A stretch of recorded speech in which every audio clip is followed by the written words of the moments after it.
네, 여러분 안녕하십니까? DC아재 톡톡 뉴스입니다.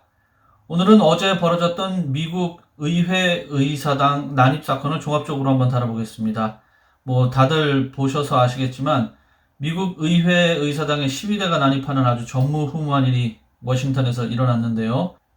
네, 오늘 의사당 난입 사태에 대한 책임을 물어 수정헌법 제25조를 발동해서 트럼프 대통령을 축출해야 한다는 주장이 계속해서 나오고 있습니다. 공화당, 민주당뿐만이 아니라 공화당에서도 사실상 이 주장은 공화당에서 제기가 됐는데요. 탄핵 이야기까지 나오고 있습니다. 1월 20일이 새 조 바이든 대통령의 취임식이 있는 날인데 며칠 남지 않았죠, 임기도. 트럼프 대통령의 임기도 며칠 남지 않았는데 이런 얘기가 나오니 참 개인적으로는 좀 불명예스러운 일이 될 수도 있을 것 같습니다. 조금 전에 말씀드린 수정헌법 25조라고 하는 것은 대통령이 그 직의 권한과 의무를 수행할 수 없다고 판단될 경우에 그 부통령이 그 직무를 대행하도록 허용한다. 이렇게 되어 있는 건데요. 메릴랜드 부지사도 오늘이죠. 7일 트럼프 대통령은 즉각 자진 사퇴를 하거나 아니면은 트럼프 대통령을 쫓아내야 한다. 이렇게 밝히기도 했습니다. 지금 안팎으로 트럼프 대통령을 비난하는 목소리가 높아요. 왜냐하면은 이제 부추겼다 이거죠. 그 12대가 의사당에 난입하는 것을 부추겼다. 그걸 놔뒀다. 말리지 않았다. 이런 이유를 들고 있습니다. 그래서 전현직 정치인들은 12대뿐만 아니라 도널드 트럼프 대통령까지도 이제 비난을 하고 나섰는데요. 먼저 전직 대통령들의 발언들을 한번 살펴볼까요? 지금 96살인 걸로 알고 있는데 지미 카터 대통령 뭐라고 얘기했냐면 국가적 비극이다. 그 다음에 조지 W 부시 대통령도 한마디 했습니다. 같은 공화당이죠. 이것은 역겹고 가슴 아픈 광경이다. 그리고 빌 클린턴 대통령도 한마디 했습니다. 이번 사건은 중독된 정치, 포이즌, 독에 중독된 정치를 보여주는 비참한 결과다. 아주 심하게 얘기했네요. 그리고 버락 오바마 대통령입니다. 불명예스럽고 수치스러운 순간이다. 자, 여기에 대해서는 얘기 안 하겠습니다. 자, 그런가 하면 의사당의 시위대가 있는 동안에 트럼프 대통령은 자신의 트위터에다 글을 올렸냐면은 시위대는 평화를 지켜달라.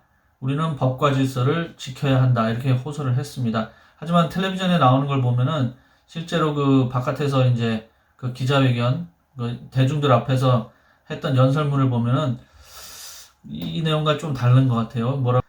네, 현재 트럼프 대통령의 트위터 계정은 막혀 있습니다. 중지가 됐고요. 이유는 트위터 운영 원칙 위반을 했다. 이렇게 나오고 있습니다. 저도 한번 들어가 보니까는 그렇게 되어 있더라고요. 그리고 몇 개, 한 3개인가 정도는 글이 지워져 있습니다. 그런가 하면은 오늘 또 페이스북도 트럼프 대통령의 그 계정을 막아놨습니다. 문을 닫았습니다. 자, 한편 트럼프 대통령의 딸 이방카는 6일 자신의 트위터에다가 평화적인 시위만이 애국심을 보여주는 것이다. 폭력은 용납할 수 없으며 비난받아 마땅하다. 이런 얘기를 했습니다. 자, 어제 그 의회 의사당 난입 사건을 두고 테러라는 말까지 나오고 있습니다. 국제 테러가 아닌 국내 테러라는 말인데요. 아이고, 참 테러에 굉장히 민감한 미국인데 이런 말까지 나올 정도니 어떻게 생각하는지 충분히 알고도 남습니다. 자, 그런데 이번 일을 두고 많은 사람들이 또 이제 의문을 던지는 게 있습니다. 자, 의회 의사당 경비 요원들하고 경찰들은 시위대가 의사당 안으로 들어갈 거를 예상하지 못했느냐 이거죠. 그렇게 많은 사람들이 의사당 쪽으로 몰려가는데 그 앞에, 의사당 앞에는 경찰 요원이나 경비 요원이나 하다못해 군인 별로 없었어요. 그러니까 이제 시위대들이 쉽게 뚫고 이제 들어간 거죠. 자, 그 다음에 이제 또 의문은 만일에 시위대, 지금 보시면 아시겠지만 시위대의 대다수는 백인입니다. 근데 백인이 아니고 흑인 또는 무슬림, 이런 소수민족이었으면은 과연 경찰이나 이런 사람들이 이렇게 대응을 똑같이 했을까? 여기에 대해서 이제 오늘 CBS 뉴스를 보고 있는데 거기 전직 CIA 국장 대행이라는 사람이 나와서 이제 얘기를 하는데 100% 아니다. 100% 아니다. 무슨 말이냐면은 만일에 이제 시위대가 흑인이나 또 다른 아시아계 무슬림 소수민족이었다면은 적어도 수많은 사람들이 경찰 총에 맞아 죽었을 거다. 이렇게 얘기를 하더라고요. 자, 여러분은 뭐 어떻게 생각하시나요?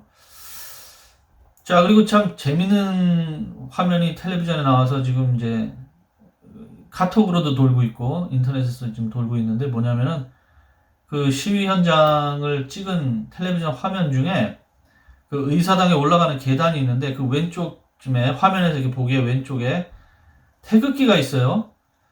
참 그 미국 시위에 태극기가 있는 것도 참 이례적인데 마치 한국의 그 소위 태극기 부대가 성조기를 흔드는 그런 모습을 연상시키는 대목이 아닐 수 없는데 트럼프 지지 시위에 어떻게 태극기가 있었는지 참 궁금합니다. 이거 좀 아시는 분 있으시면 좀 댓글 좀 남겨주세요. 자, 오늘 DC아재 톡톡 뉴스는 여기까지인데요. 좀 짧지만 지금 같은 경우 워싱턴 DC는 지금 난립니다. 저희 그 직장 동료가 하는 얘기가 이렇게 가다가는 좀 통행 금지, 지금 워싱턴 DC 시장이 통행 금지를 이제 어제 발령해서 저녁 6시부터는 다닐 수 없게 됐는데 그게 좀 오래 가지 않을까. 1월 20일이 그 신임 대통령 조 바이든 대통령 당선인의 취임식이 있는 날인데 적어도 그때까지는 통금이 계속될 것 같다는 그런 분위기를 전했습니다. 아무튼 DC 계시는 한인 여러분들 조심하시고요. 그 다음에 한국에서도 뭐 그렇게 너무 걱정하실 거는 필요는 없을 것 같아요. 그 DC 워싱턴 쪽에 산다고 그러니까는 그 한국에 계시는 가족 여러분들께서 아이고 어떡하냐 하고 이제 걱정을 많이 하시는데 네. 그래서 DC아재 톡톡 뉴스는 오늘은 여기까지 하고 내일 다시 찾아뵙겠습니다. 시청해주셔서 고맙습니다. 가시기 전에 구독과 좋아요 눌러주세요. 네, 고맙습니다. 안녕히 계십시오.